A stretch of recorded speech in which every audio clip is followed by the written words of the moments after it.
Gracias, Daniela, por su reporte. Seguimos con noticias de Venezuela, donde la delincuencia está utilizando Facebook y Twitter como una plataforma para promocionarse y contactar a clientes potenciales.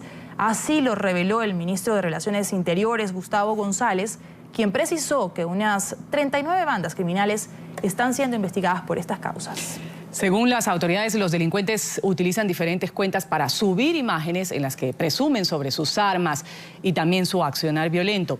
En un informe, el portal local Efecto Cocuyo contó por lo menos 56 usuarios que acostumbraban a publicar este tipo de fotos, como si se tratara de una moda a seguir entre los criminales. Un reloj dorado, símbolo de la opulencia y el dinero fácil. Una granada para infundir temor. La mano que la sujeta sería la de Carlos Chapa, un peligroso criminal buscado por las autoridades venezolanas desde el 2009. Y del que hasta hace un mes no se tenía otra pista que la de su cuenta en Facebook, donde acostumbraba a subir imágenes en las que presumía sobre sus armas y su poder.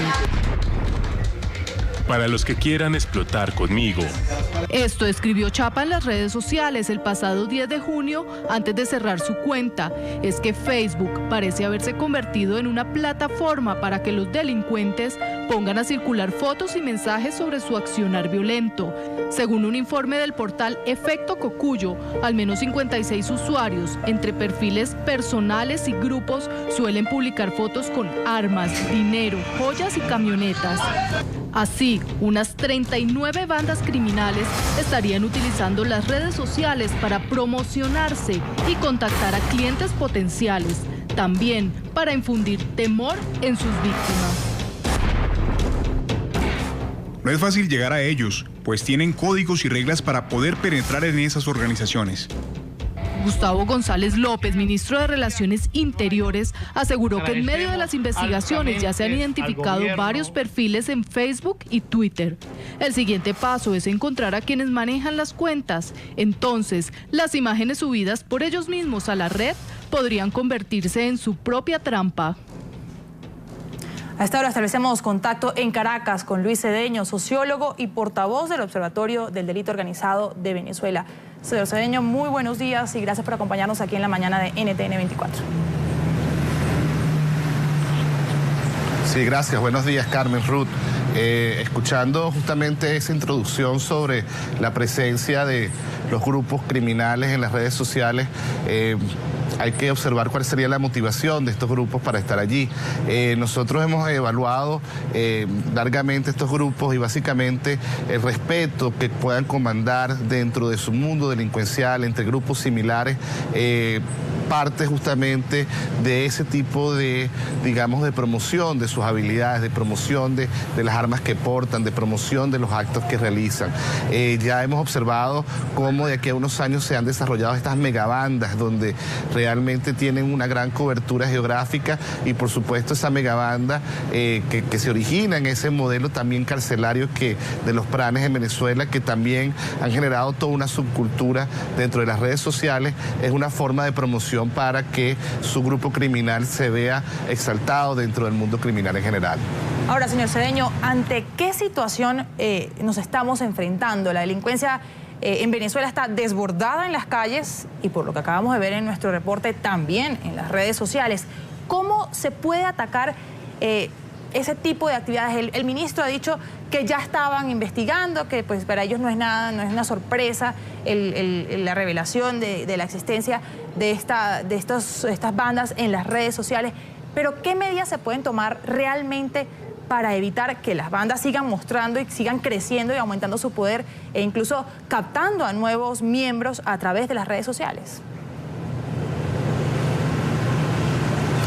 Sí, bueno, ciertamente el Estado ha demostrado a través, podemos decir, de la detección de algunos tuiteros que por alguna razón ha manifestado en contra del gobierno, estos han sido detenidos de tal manera que hay una habilidad dentro del gobierno ciertamente de hacer seguimiento a estas personas y por supuesto detenerlas también, los que promocionan los grupos criminales en las redes sociales. Lo más importante es que no se glorifique toda la vida criminal, que es lo que se quiere hacer a través de estas redes, inclusive de la producción de pequeñas historias, ¿verdad?, donde los criminales son los protagonistas de ellas.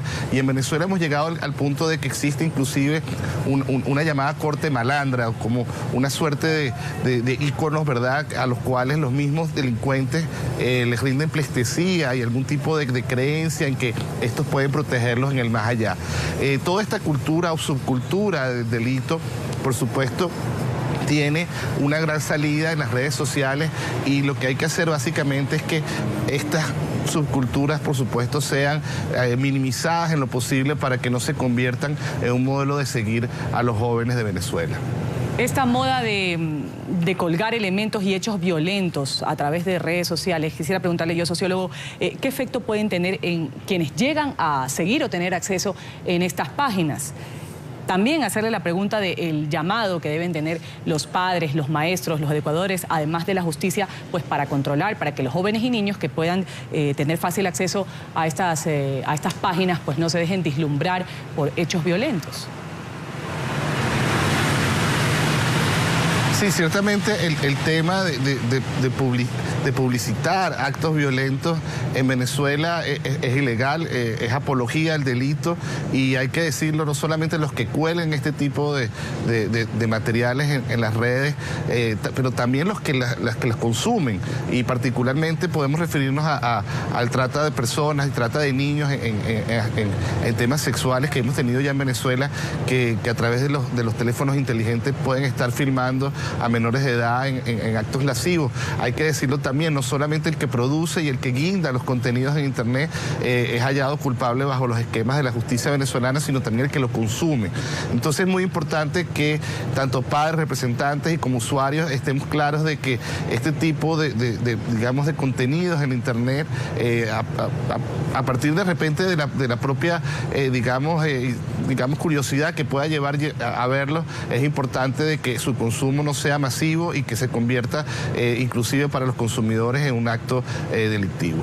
Señor Cedeño, quiero preguntarle, porque en el momento en el que el ministro de Interior venezolano hace el reporte, informa sobre la existencia de estas 39 bandas en sus cuentas en Twitter, en Facebook, llama la atención que dice que se nos hace muy complicado controlarlas, estamos investigándolas desde hace meses, pero en el caso, por ejemplo, de Robert Serra, el diputado fallecido en Venezuela en octubre del 2014, fueron detenidos 6 tuiteros y fueron prácticamente detenidos de forma inmediata tras la publicación de los mensajes.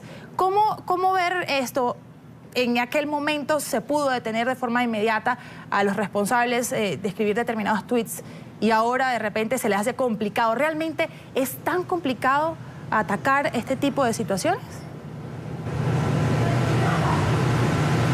Bueno, el Estado ha desarrollado una cantidad de técnicas muy avanzadas para inclusive bloquear páginas de Internet que en Venezuela no se pueden leer por usuarios que tienen sus direcciones de IP en Venezuela, y sabemos que también ha hecho lo propio en bloquear cuentas de Twitter.